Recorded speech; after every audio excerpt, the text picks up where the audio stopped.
ദൈവത്തിൻ്റെ അതിപരിശുദ്ധമായ നാമം വാഴ്ത്തപ്പെടുമാറാകട്ടെ. നമുക്ക് ചിന്തിക്കുവാൻ വേണ്ടി ദൈവം തരുന്ന തിരുവചനം യോഹന്നാൻ്റെ സുവിശേഷം 15-ാം അധ്യായത്തിൻ്റെ 16-ാമത്തെ വചനം നമുക്ക് വായിക്കാം. നിങ്ങൾ എന്നെ തിരഞ്ഞെടുത്തു എന്നല്ല, ഞാൻ നിങ്ങളെ തിരഞ്ഞെടുത്തു. നിങ്ങൾ പോയി ഫലം കായ്ക്കേണ്ടതിന്, നിങ്ങളുടെ ഫലം നിലനിൽക്കേണ്ടതിനും നിങ്ങളെ ആക്കി വച്ചിരിക്കുന്നു. നിങ്ങൾ എൻ്റെ നാമത്തിൽ പിതാവിനോട് അപേക്ഷിക്കുന്നത് ഒക്കെയും അവൻ നിങ്ങൾക്ക് തരുവാനായിട്ട് തന്നെ. നോക്കിക്കേ, അവിടെ പറഞ്ഞിരിക്കുന്നത് എന്താ? ദൈവം യേശുക്രിസ്തു നമ്മെ തിരഞ്ഞെടുത്തു എന്ന് ദൈവത്തിൻ്റെ വചനത്തിൽ എഴുതിയിരിക്കുകയാണ്. എന്തിനു വേണ്ടിയാണ് തിരഞ്ഞെടുത്തത്?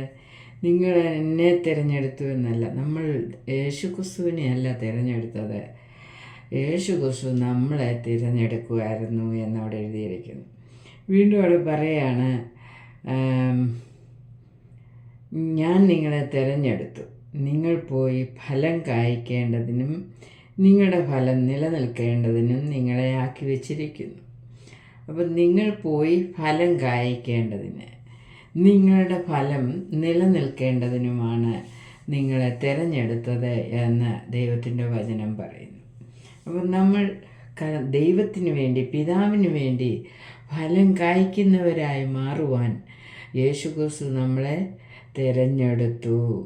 അവിടെ വീണ്ടും താഴോട്ട് വായിക്കുമ്പോൾ പറയുകയാണ്, നിങ്ങൾ എൻ്റെ നാമത്തിൽ പിതാവിനോട് അപേക്ഷിക്കുന്നതൊക്കെയും അവൻ നിങ്ങൾക്ക് തരുവാനായിട്ട് തന്നെ. എന്തിനാണ് ഫലം കായ്ക്കുന്നത്? നാം പിതാവിനും പുത്രനും ഇഷ്ടമുള്ള ഫലം കായ്ക്കുന്നവരാണെങ്കിൽ നമ്മൾ അപേക്ഷിക്കുന്നതൊക്കെയും പിതാവ് നമുക്ക് തരുവാൻ വേണ്ടിയാണ് യേശുക്രിസ്തു നമ്മളെ തിരഞ്ഞെടുത്ത് ഫലം കായ്ക്കുവാൻ വേണ്ടി നമ്മെ വിളിച്ച് തിരഞ്ഞെടുത്തത്. അപ്പോൾ പിതാവ്, നമ്മൾ അപേക്ഷിക്കുന്നതൊക്കെയും നമുക്ക് പിതാവ് തരണമെങ്കിൽ നാം ഫലം കായ്ക്കുന്നവരായിരിക്കണം. അപ്പം ദൈവത്തിന് വേണ്ടി ഫലം കായ്ക്കുന്നവരായി തീരുവാൻ യേശുക്രിസ്തു നമ്മെ തിരഞ്ഞെടുത്തു. യേശുക്രിസ്തു പിതാവിന് വേണ്ടി ഫലം കായ്ച്ചതുപോലെ, അല്ലെങ്കിൽ ഫലവത്തായി തീർന്നതുപോലെ, പിതാവിൻ്റെ വചനപ്രകാരം ജീവിച്ച് പിതാവിന് ഇഷ്ടമുള്ളതും പിതാവിൻ്റെ ഹിതവും നിറവേറ്റിയതുപോലെ നാം ദൈവത്തിൻ്റെ, അല്ലെങ്കിൽ പിതാവാൻ ദൈവത്തിൻ്റെ ഹിതം നിറവേറ്റുമ്പോഴാണ് നാം ഫലം കായ്ക്കുന്നവർ എന്ന് പിതാവ് പറയുന്നത്.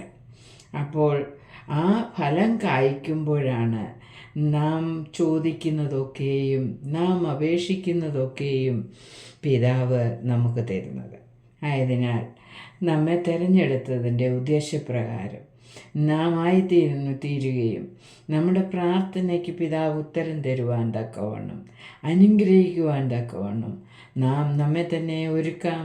ഈ വചനം നമ്മെ അതിനു വേണ്ടി സഹായിക്കുമാറാകട്ടെ. ആമേൻ.